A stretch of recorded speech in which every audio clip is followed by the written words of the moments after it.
네, 여러분 안녕하세요. 자, 이번 시간에는 3.1운동 이후에 등장한 여러 운동 중 의열투쟁과 운동에 대해서 공부해 보도록 하겠습니다. 자, 페이지 수는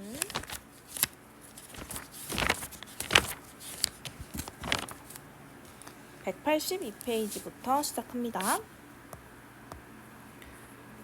자, 선생님이 이전 시간에도 이야기를 했지만 3.1운동 이후에는 다양한 민족운동이 등장을 했다고 했었어요. 그럴 수 있었던 것은 일제가 문화 통치를 표방을 했었기 때문에 언론 집회 결사의 자유가 인정이 되었고 이제 이걸 이용해서 다양한 민족운동이 생길 수 있었습니다. 자, 그래서 전 시간에 살펴보았던 무장투쟁도 있지만 의열투쟁이라든지 신량양성운동, 농민노동운동, 학생, 평평, 여성, 소년, 한글, 역사연구 등등 각 분야에서 민족운동이 일어나게 되었던 것이죠.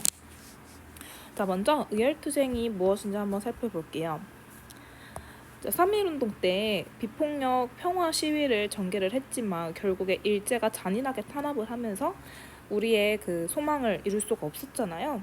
그래서 좀 더 직접적인 투쟁 방식이 필요하다고 생각을 했고, 또 한편으로는 이렇게 독립군처럼 무장투쟁을 하면은 가장 직접적이고 좋겠지만 사실 이렇게 군대를 만드는 게 쉽지는 않잖아요. 그래서 일제에게 큰 타격을 주기 위해서 개인이나 소규모의 비밀 조직으로 의열투쟁을 할 수 있다라는 생각을 하게 되었습니다. 그래서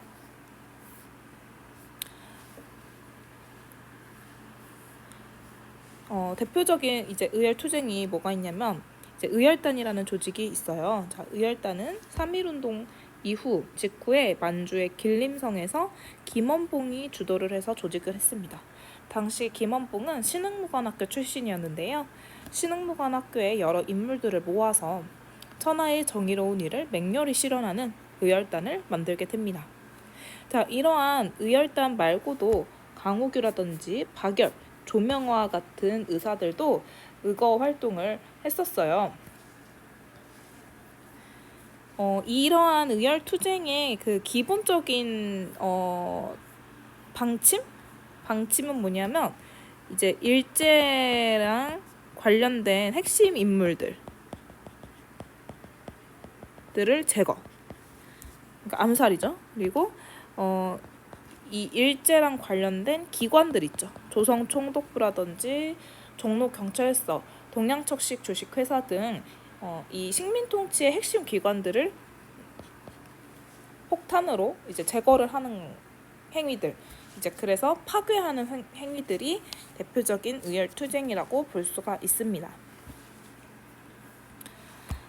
그래서 이러한 의열단의 강령이 뭐였냐면 이제 조선혁명선언이었어요. 조선혁명선언은 신채호가 직접 작성을 했고 이 의열투쟁을 민중의 직접혁명을 촉발하는 좀 촉진을 시켜주는 그러한 선구적인 투쟁 방식으로 인식을 해서 결국에 이 의열단의 그런 활동들을 보고 이 조선의 모든 민중들이 직접적인 투쟁을 실천을 하면 일제로부터 독립을 할 수 있다고 이 신채호는 생각을 했습니다. 그래서 이 의열단의 여러 활동들을 살펴보면 이 김믹상이라는 분은 조선 총독부에 폭탄을 투척을 했고요. 김상옥 의사는 종로경찰서에 폭탄을 투척을 했습니다. 특히 김상옥 같은 경우는 영화의 암살이라는 영화에서 하와이 피스톨이라는 역할이 나와요. 이제 하정우가 굉장히 총을 잘 쏘는 역할로 나오는데요. 그 김상옥이 그 당시에도 총을 정말 잘 쐈다고 해요. 그래서 종로경찰서에 폭탄을 투척을 하고 빠져나가는 과정에서 일본 경찰들이 알게 돼가지고 막 추격을 하는데 그 추격전에서도 일본 경찰들한테 잡히지 않을 정도로 굉장히 빠르고 그리고 총도 잘 쐈는데요. 결국에는 워낙에 수적으로 밀리니까 자결을 하시게 됩니다. 그런 거. 그 다음에 나석주 의사께서는 동양척식 주식회사에 폭탄을 투척하는데 이러한 의열 활동 중에 가장 마지막으로 활동하신 분이 또 이 나석주 의사입니다. 그리고 박재혁 의사는 부산경찰서, 그리고 최수봉은 밀양경찰서, 그리고 김지섭은 일본 왕국의 폭탄을 투척하는 등 일제 그 식민지 지배의 근간이 되는 그런 기관들을 거의 제거를 하려는 모습들이 보이고 있죠. 이 의열단은요, 기본적으로 여러분들 사진을 보면 알겠지만 굉장히 젊은 사람들이, 청년들이 주축이 되었습니다. 언제든지 내가 죽을 수 있다고 생각했기 때문에 굉장히 깔끔하고 신사처럼 하고 다녔다고 하고요. 수영이나 그리고 테니스 같은 그런 서양의 스포츠들도 굉장히 즐겼다고 합니다. 이런 것들을 보면은 정말 하루하루를 소중하게 살았다는 생각이 들죠. 그래서 이런 활동을 한 만큼 그들의 개인적인 삶도 굉장히 치열하고 멋있게 산 점에서 본받아야겠다는 생각이 들었어요, 쌤도. 자, 근데 1920년대 후반부터는 이러한 의열투쟁이 사라지게 됩니다. 왜냐하면 개인적인 폭력투쟁에는 한계가 있다고 생각했기 때문이에요. 왜냐하면 이런 기관들 또 다시 만들기가 사실 그만이잖아요. 타격을 많이 못 준다는 생각이 들었고 워낙에 활동도 어렵고 그래서 이제 김원봉과 같은 사람들은 조직적인 무장투쟁 노선으로 전환을 하게 됩니다. 30년대로 가면 중국의 공관학교에서 체계적인 군사교육을 이수를 해요. 특히 중국의 황포공관학교라는 게 있는데 당시 중국의 국민당의 지도자였던 장제스가 교장으로 있었던 학교입니다. 거기에서 김원봉이 이 국민당과 친해지게 되면서 또 지원을 받게 돼요. 그리고 이어서 그런 거에 또 영향이 되어서 장제스가 지원을 해서 조선혁명간부학교 같은 걸 설립합니다. 그리고 이후 중국의 모든 항일단체와 정당을 통합한 민족혁명당을 결성하고요. 중일전쟁이 터지자 조선의용대를 만들어서 이 그 군관학교에서 배운 것들을 체계적으로 적용을 해서 실제로 일제랑 싸우는 부대를 만들게 되는 겁니다. 자, 다음 실력양성운동 살펴보도록 할게요. 실력양성운동은 3.1운동 이후 한국 독립에 대한 외교적인 노력이 실패를 했다는 걸 느끼고 우리 실력부터 키워야겠다. 자, 그래서 경제나 문화 분야에서 실력을 양성해서 독립을 이루자라는 게 바로 실력 양성이에요. 첫 번째로 경제적인 성장을 위해선 물산장려운동을 주장했는데요. 3.1운동 이후에 한국인의 기업이 증가하게 되는데 그 이유는 회사령이 폐지됐기 때문이에요. 회사령이 폐지되면서 일본 회사들도 많은 그 자본들이 들어오게 되었지만 한국인의 기업들도 많이 들어옵니다. 근데 일본 기업과 경쟁을 해야 되잖아요. 그래서 우리 그 한국인의 기업을 살리자라는 것이 필요해지게 됩니다.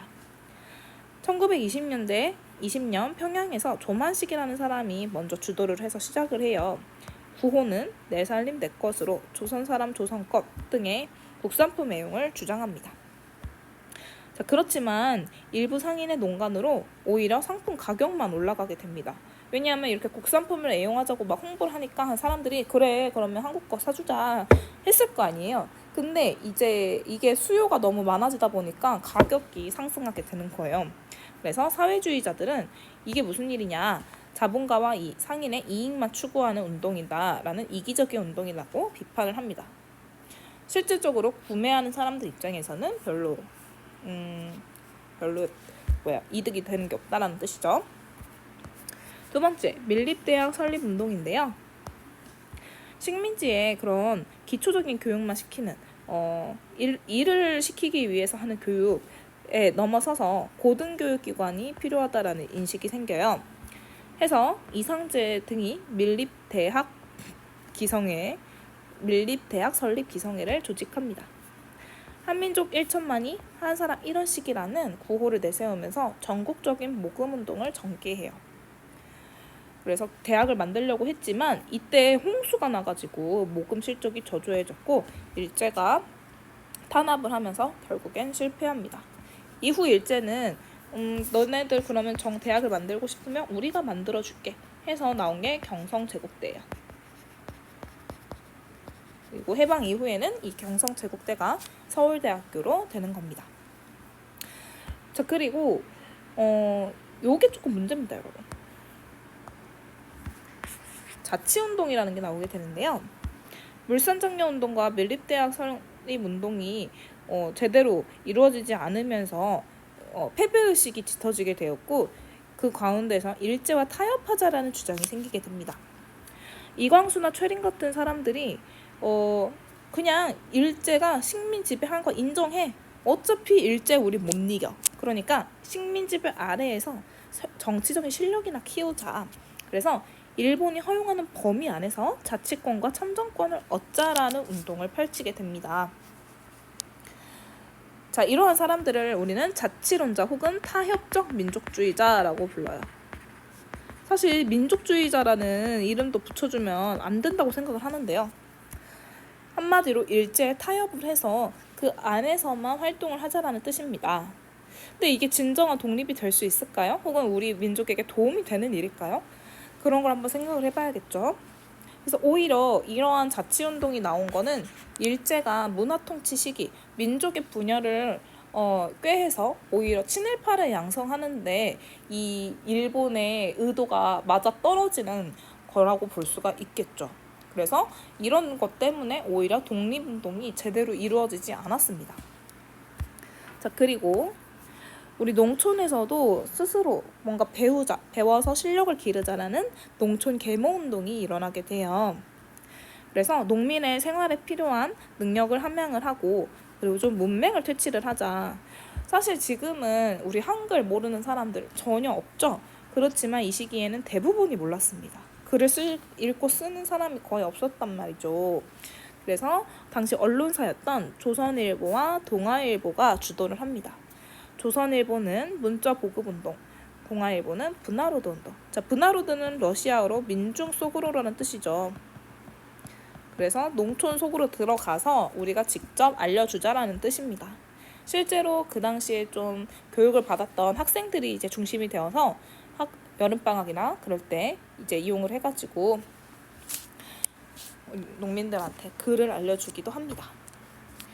자, 그래서 이러한 실력 양성의 운동은 우리 사회의 근대적인 발전을 어느 정도 추구했고 민족 독립의 토대를 마련하려고 노력은 했지만 직접적인 투쟁이나 저항의 모습은 보이지 않아요. 그래서 일제가 조금이라도 탄압을 하면은 바로 무너지는 그런 문제점이 있었고 결국에는 이러한 것들이 독립을 지연시켰던 것이 아닌가 그런 생각을 할 수가 있지요.